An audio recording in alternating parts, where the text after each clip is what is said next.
তুমি করছো? হ্যাঁ মা, কী বানাও এমনিতে আবার? আমাদের জন্য কয়েকটা চায়ের সঙ্গে খাওয়ার জন্য কয়েকটা পকোড়া বানাচ্ছি।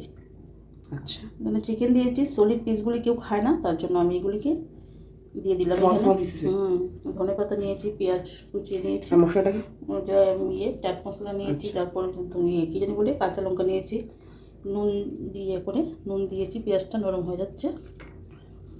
তারপর হ্যাঁ, এখন এটা কি? আলু, এটাকে নুন দিয়ে ভিজিয়ে নরম করে। সুগার কেন কেমন লাগে দেখতে? সুগার কেন মতো শক্ত হয়। মা হয়ে গেছে?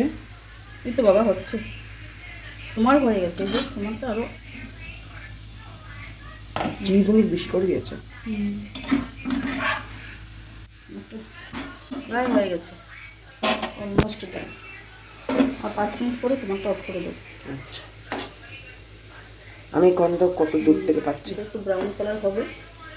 এই যে আমার পকোড়াগুলি হয়ে গেছে, হয়ে গেছে। এই সলিড পিসগুলি দিলে কেউ খায় না, তার জন্য এগুলির একটা গতি করলাম। আর ছেলে যেহেতু পকোড়া খাবে না, ওর জন্য এটা করেছি।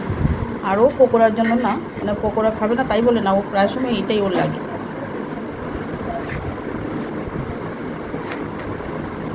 ওটা ভালোবাসে। স্কুল থাকলে স্কুলে নিয়ে যায়, এখন তো স্কুল এক্সাম শেষ, ভ্যাকেশন চলছে, ওইটাই খাবে। মামির ধরে তুমি কাটা দিতে না হবে, কেটেছি, তুমি বাকিটা তুমি কেটে নিই। আচ্ছা,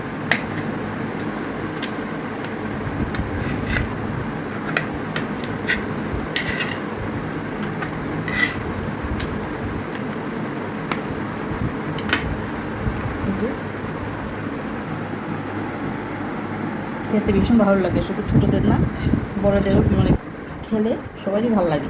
কিন্তু আমাদের ঘরে ও খায় বলে, মানে আমরা খাই না আর কি, ওই খায় এটা। ঠিক আছে বাবা, খেয়ে দাও। আচ্ছা।